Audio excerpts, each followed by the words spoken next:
Buonasera e buona domenica, benvenuti alla TG Sicilia, vediamo i titoli di questa edizione. Femminicidio di Solero, Giovanni Salomone tenta il suicidio in carcere ma lo bloccano gli agenti della penitenziaria. Il legale dell'uomo e il giudice aveva chiesto di tenerlo sotto controllo. Si contano i danni in Sicilia dopo l'ondata di maltempo che si è abbattuta ieri sulla regione. A Licata si lavora con le ruspe per rimuovere fango e detriti. Domani giunta straordinaria convocata da Schifani. A Catania la quiete dopo la tempesta, ma i commercianti del centro storico sono stanchi e rassegnati. Non è la prima volta che siamo travolti dall'acqua quando piove. Sono andata io perché nessuno voleva aiutarlo. Al TG Sicilia parla Angela, la ragazza nigeriana che ha attraversato la via Etnea per salvare un uomo trascinato dal fiume in piena che scorreva lungo la strada. Dal Gabon al centro di chirurgia pediatrica di Taormina per un delicato intervento al cuore. La storia di Grace, la dodicenne, e del suo viaggio della speranza. Dolcetto o scherzetto tra i Marines della base americana a Sigonella, è già arrivato Halloween. E infine il calcio, in Serie C pari in extremis per il Catania nel campo del Foggia, assegno inglese di Gennaro nel finale, pari anche per il Messina contro il Monopoli, vittoria schiacciante invece del Trapani che batte l'audace Cerignola 5-1 e si rilancia in classifica.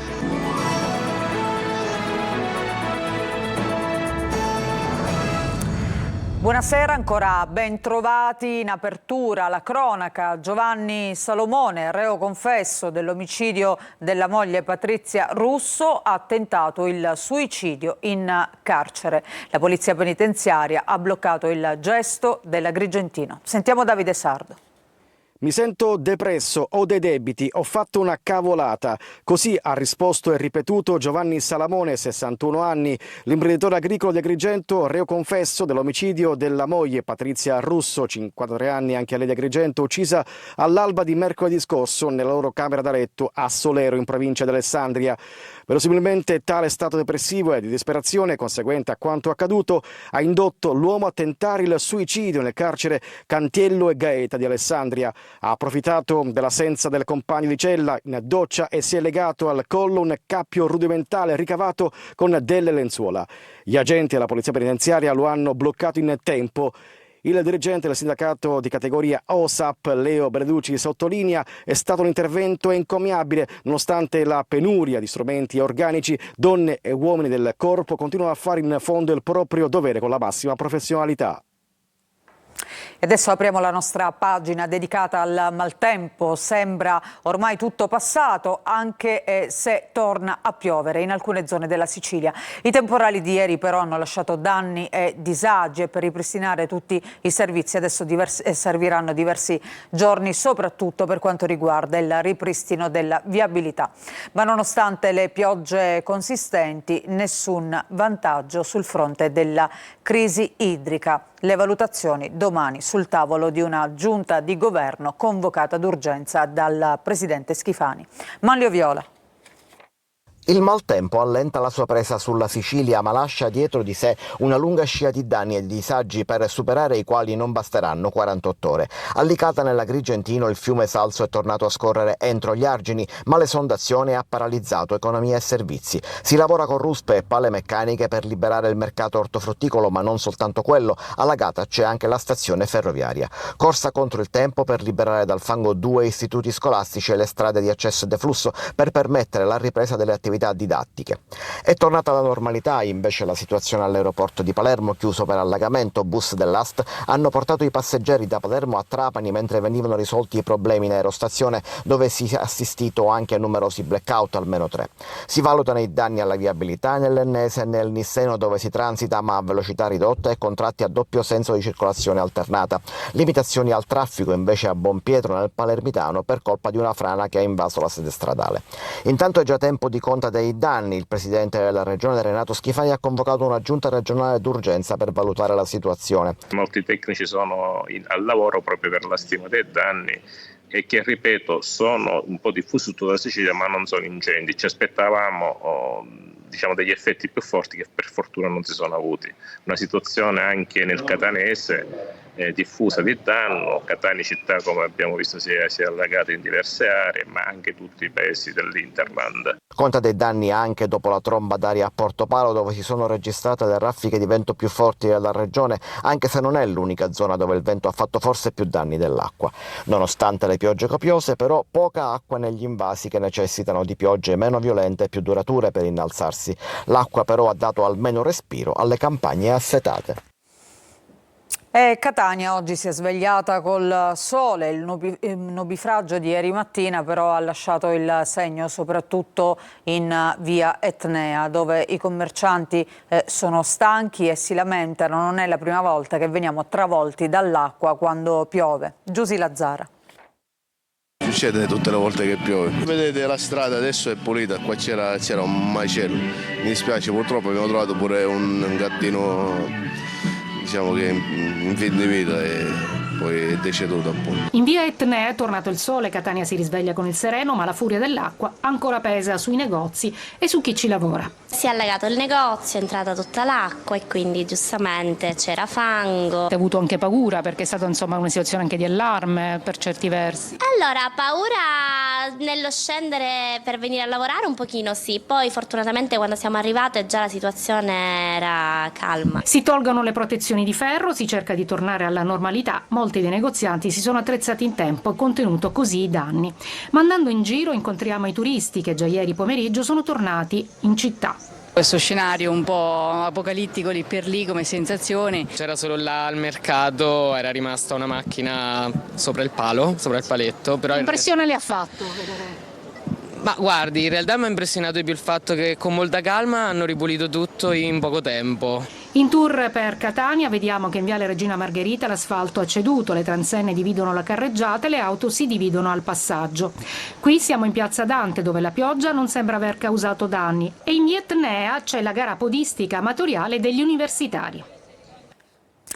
E a proposito della via Etnea di Catania e dell'alluvione di ieri, il nubifragio che si è abbattuto sul capoluogo etneo, vi raccontiamo il gesto eroico di una ragazza nigeriana. Si chiama Angela, ha visto un uomo in difficoltà che veniva trascinato dalla furia dell'acqua e non ci ha pensato un attimo a buttarsi letteralmente in mezzo alla strada per cercare di salvarlo. Ai nostri microfoni.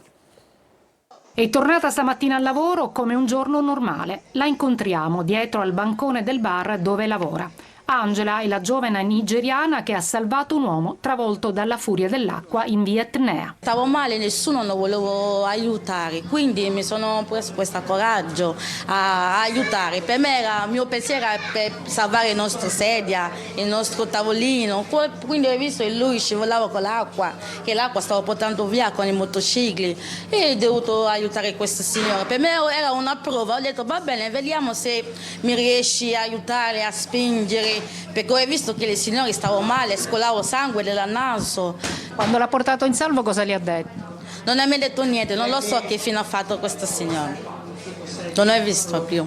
Ma per lei è stato normale, insomma, soccorrere una persona che stava male? Le era mai successo? Sì, è la prima volta? A me io sono felice, sono contenta, sono felice e contenta che ho salvato qualcuno. Lei oggi è venuto per ringraziare? Guarda quella ragazza. Perché io mi trovavo sopra, è stato un eroe, proprio a salvare una vita così, e si è messo in pericolo praticamente, no? Oggi anche il sindaco trantino e il prefetto Librizzi sono andati a salutarla, ma per lei ci sarà un riconoscimento ufficiale al comune. Dopo l'emergenza di ieri col maltempo che ha colpito appunto drammaticamente Catania, con strade diventate fiumi impazziti, il giorno dopo è quello delle analisi. Passata l'emergenza la domanda è sempre la stessa: perché la città si riduce così? Orazio Longo. Passata l'emergenza, la domanda che un po' tutti si fanno è: perché Catania si riduce così? La CGIL ricorda le vittime di 3 anni fa. La pioggia di sabato non ha causato perdite umane, dice Carmelo De Caudo, segretario del sindacato, ma ha messo a rischio persone e cose, con la città ingabbiata nella lentezza a reagire al rischio idrogeologico. Sui social l'intervento del sindaco trantino che spiega: gli allagamenti non sono prodotti solo dalle acque di pioggia, ma provengono da tutti i comuni della cinta urbana, e aggiunge: non c'entrano niente le catitoie otturate, nessuna catitoia è ostruita, sono tutte quante pulite.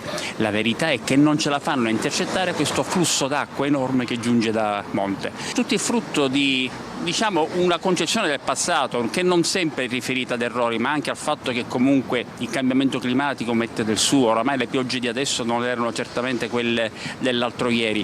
Adesso noi con l'università stiamo cercando di capire cosa si può fare, ma è certo che non si potrà fare nulla nel brevissimo periodo. Dobbiamo essere in condizione di programmare per arginare questo fenomeno il prima possibile. Per Tuccio D'Urso, ingegnere, già direttore generale del comune ai tempi di Scapagnini, basterebbe poco per porre un rimedio alla situazione. Si possono fare una decina di piccoli interventi, fra cui allargare il canale che passa dal villaggio Santa Maria Goretti, il canale che passa sotto la pescheria, la Menano, facendolo diventare almeno 5 volte più grande per non allagare più la pescheria. Si può collegare Piazza Stesicoro alla fognatura di Corso Sicilia.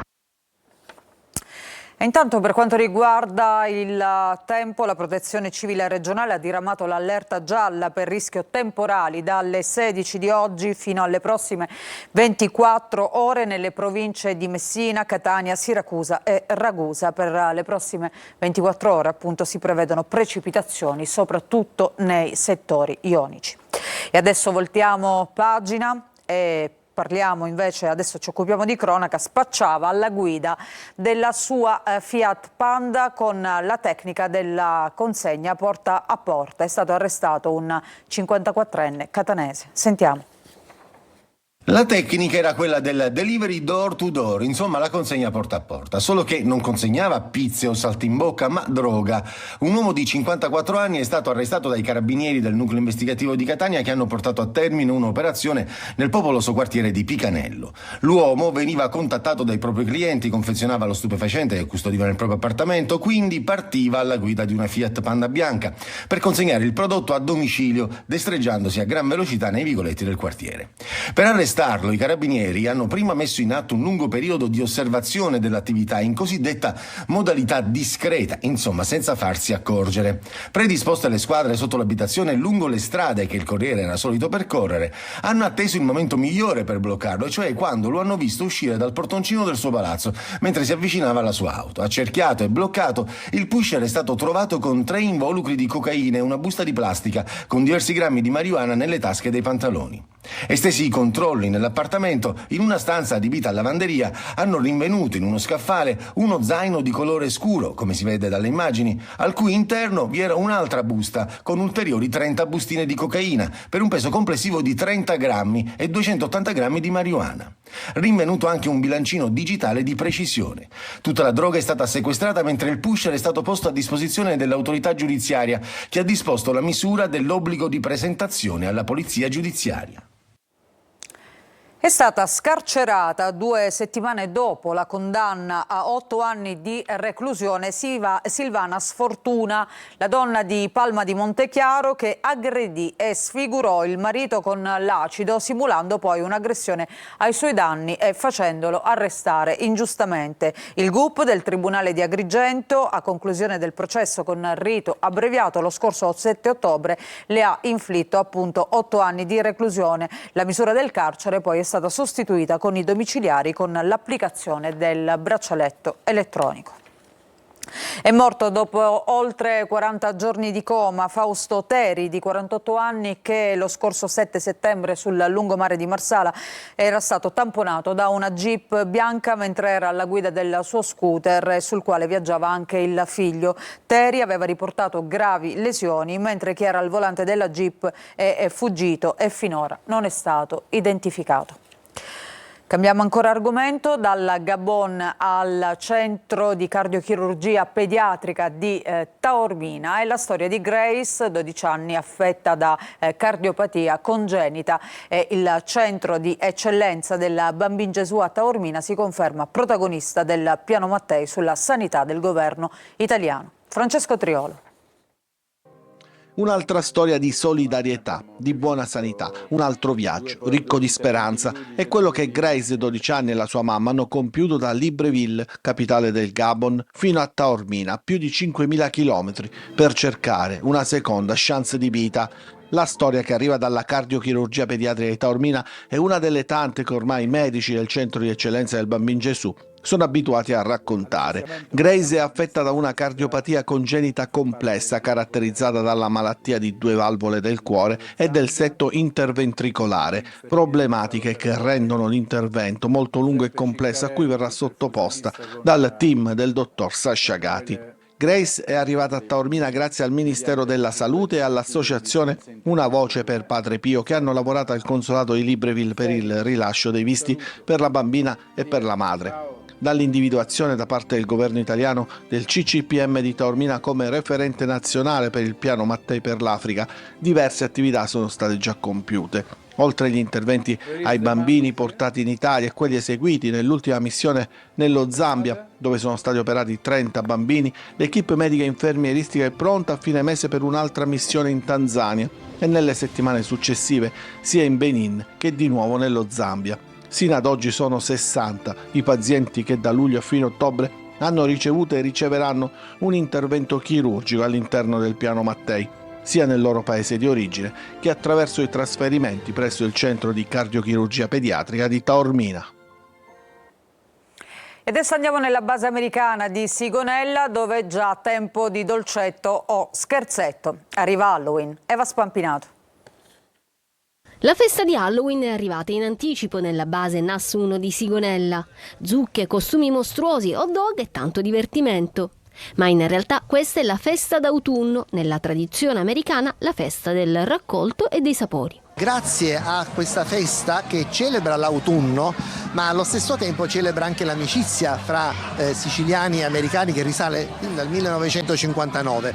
Ci sono tantissimi italiani che stanno partecipando. La festa ingloba anche la famosa tradizione di Halloween, quindi vediamo tantissimi bambini e adulti vestiti in maschera e soprattutto c'è la possibilità anche di assaggiare del cibo tradizionale americano, che viene proprio cucinato come se fosse fatto in casa. Una grande gioia per i più piccoli, che hanno potuto ripetere la famosa frase dolcetto o scherzetto e riempire i propri sacchetti di dolciumi. Ci sono delle pentole in cui ci sono delle cose tipo spaghetti, marshmallow, cose così, e ci sono anche dentro caramelle oppure giochini vari. E tu devi pescare caramelle e giochini vari. So Halloween to us in the United States is... Per noi Halloween è praticamente quel momento dell'anno nel quale si esce da quella che è la comfort zone per potersi vestire da quello che magari tu non sei o dal tuo supereroe preferito, e quindi è un modo anche per condividere e fare. Questa è una tradizione molto antica per noi.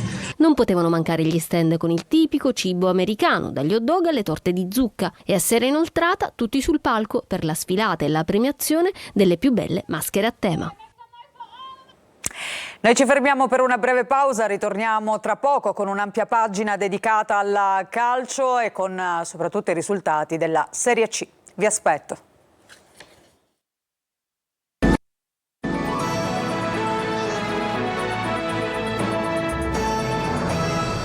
Seconda parte del nostro telegiornale, ancora ben trovati. Adesso il calcio, il Catania pareggia nei minuti di recupero a Foggia. Inglese di Gennaro portano a casa un punto che sembrava quasi insperato dopo che i pugliesi erano andati in vantaggio per 2-0. Marco Carli. Ad ogni giornata sembra esserci un segnale di crescita o di semplice ed importante volontà. In questo caso si parla di mentalità, perché il Catania, che pareggia a Foggia nei minuti di recupero dopo aver accorciato a pochi giri di lancette dal 90°, regala sensazioni positive anche nello spogliatoio. Non molliamo mai, dice Di Gennaro a fine partita, e lo ribadisce anche nei fatti, visto che è lui a pareggiare la sfida dopo 3 minuti in cui era rimasto posizionato vicino all'area avversaria per cercare la via della rete. Lui che di ruolo fa il difensore centrale, approfitta dell'assist di D'Andrea e mette dentro il 2-2. È l'atto conclusivo di una partita che in avvio aveva raccontato altro: il dolore e la commozione di un intero stadio per i 3 tifosi foggiani che hanno perso la vita. E poi al fischio d'avvio un Catania che sbaglia una rete con Montalto di testa e che poi concede sempre più campo all'avversaria. Un brutto primo tempo culminato Con il meritato gol del vantaggio pugliese, Tascone al volo infila Adamonis per l'1-0. Nella ripresa Toscano cambia tutto, inserisce Inglese per un poco produttivo Montalto, Quaini per un Jimenez oggi inconsistente ed Andrea Pestoppa ancora poco concreto. Ma arriva quasi subito il gol in ripartenza del Foggia, Tascone si libera di Anastasio e buca il portiere del Catania per la sua doppietta personale. Toscano decide di inserire anche Lunetta, il Catania è generoso e anche più combattivo, Quaini recupera palla, serve da Andrea che viene steso in area, rigore, se ne incarica l'ex Cerignola che si fa parare la conclusione da De Lucia. Siamo a metà secondo tempo e la partita sembra aver dato il suo responso, ma il Catania trova ancora energie. Su una respinta di De Lucia, Inglese di sinistro segna il gol della speranza. Manca poco al 90°, ma Di Gennaro decide di trasferirsi nell'area avversaria e di portare a casa un punto che, per come è andata la partita, profuma di ulteriore convinzione supportata dalla mentalità. E sentiamo allora le parole di mister Toscano nel post gara. È stata una prova di forza da parte del Catania, perché non era facile ribaltare un risultato del genere. Se poi vai a analizzare ed entri dentro la partita, il primo tempo non mi è piaciuto. Dal punto di vista dell'approccio sapevamo che l'ambiente era particolare, che il Foggia sarebbe partito forte, aggressivo sulle seconde palle e in quelle cose noi siamo mancati.